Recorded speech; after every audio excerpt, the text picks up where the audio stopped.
curious why steel coils are almost always hauled lying flat instead of standing upright? Turns out there are two main reasons. First, if a coil is transported standing up, its center of gravity ends up much higher. That makes the whole truck less stable and more likely to tip.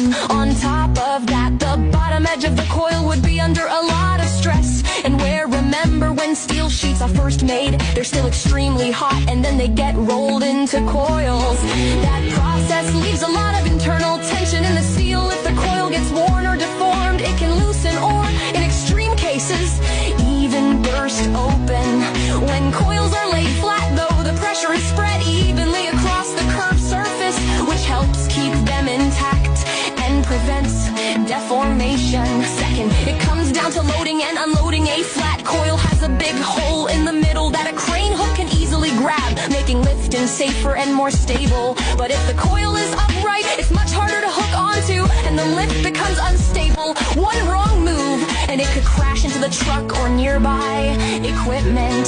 In fact, there are special trucks designed just for steel coils with deep grooves in the bed that lock the coils in place. The downside is that these trucks are expensive and can only be used for hauling coils. So next time you see a truck carrying steel coils on the highway, make sure to give it space and keep a safe distance.